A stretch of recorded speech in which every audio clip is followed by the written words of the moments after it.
you can't break through the Shannon's capacity. There are schemes that are very close to it, and by looking at the standard Shannon's capacity in AWGN channel, the equation there, you can see that if you want to increase the capacity, there is only two ways. One way is to increase the bandwidth, another way is to increase the transmission power. Increasing the bandwidth have a problem because, as I've mentioned before, the bandwidth is limited and also is very expensive. You can't keep on increasing it. Transmission power is also limited because you can't infinitely increase the power. On one hand, it will increase your power consumption. On the other hand, if it is a mobile phone, it will cause health problems because imagine if your mobile phone, if you put it next to your head, if it's transmitting hundreds of watts, then it's basically toasting your brain. You don't want to do that. So by using SISO, these conventional schemes, we are approaching a limit. We can't break through, and it seems that communications is hitting the bottleneck. We can't do any more. And there comes MIMO. When we have multiple antennas, it has been shown mathematically and also by experiments that the capacity can increase linearly with the number of antennas. So if we increase the number of antennas, the capacity can increase linearly. So if we have two antennas at both transmitter and receiver side, we can double the capacity. So we are no longer capped by bandwidth and power. If we could somehow put in more antennas, then we can increase the capacity quite dramatically. And this brings wireless comms into another dimension. MIMO, of course, we can use it to increase data rates, or we can use it to improve performance. That's the common term called the spatial multiplexing. Spatial multiplexing meaning we multiplex the data in a spatial way, so we transmit different data in different antennas. So imagine if you have 5 antennas, if each antenna sends with different data, then you effectively increase your data rate by 5 times. Another way is spatial diversity, as I've mentioned already. If we can use multiple antennas to send the same signal in a special way, we could obtain diversity and we can improve performance. This is a diagram of a typical capacity plot for relay fading. I'm not sure if you can see it very clearly. The black line down there, here, is the single input, single output additive white Gaussian noise capacity, somewhere there. If we could have multiple receive antennas, but single transmit antenna, the capacity will increase a little bit. Not much, a little bit. However, if we have multiple transmit antenna and multiple receive antennas,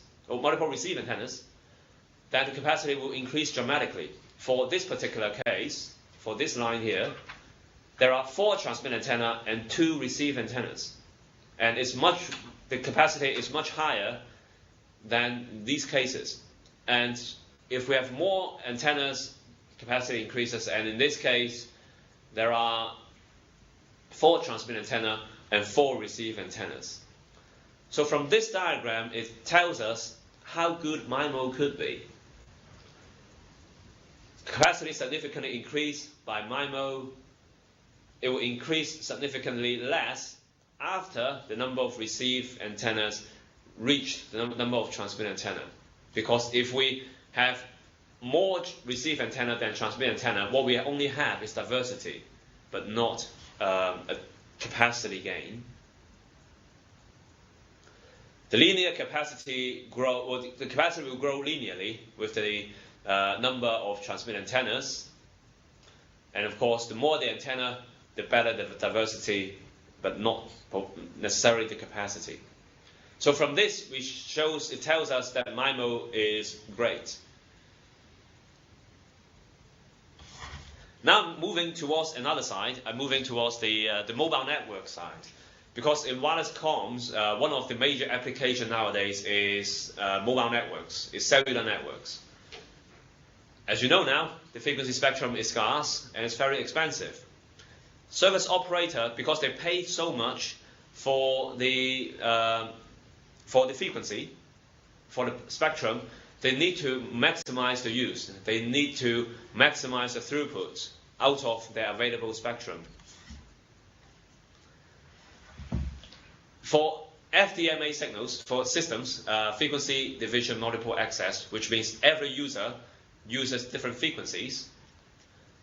If we use FDMA, we need to have some sort of frequency reuse planning. Because what happens is that for one cell, if all the users transmit at a certain frequency, but in the neighbor cell, if the users use the same frequency, then you have interference. Because if you are communicating to the base station, another user in another cell is also communicating to their base station, but at the same frequency, then you have crosstalks. You will jam each other. We can't have that. So if you use FDMA, we need to have frequency reuse planning. What frequency reuse planning is that each cell will use a certain group of frequency, and another cell will use another group of frequency. So by using different groups of frequency at different cell, then the interference will be much reduced.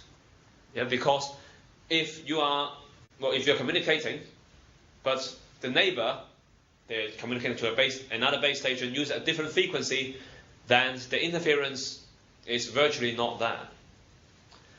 However, if all the cell uses different frequency, then it's not a good design, because the problem is you don't have a lot of frequency to play with. If you divide your frequencies into every little chunks for every cell, then the problem is every cell might only have one channel, but you want to serve as many users as possible. So what frequency reuse planning does is that, because base stations are located spatially apart, we use path loss to our advantage here. We use path loss such that, because with a different location, the signal will attenuate. When the signal attenuates over long distance, we could reuse the same frequency at a distance that is further away.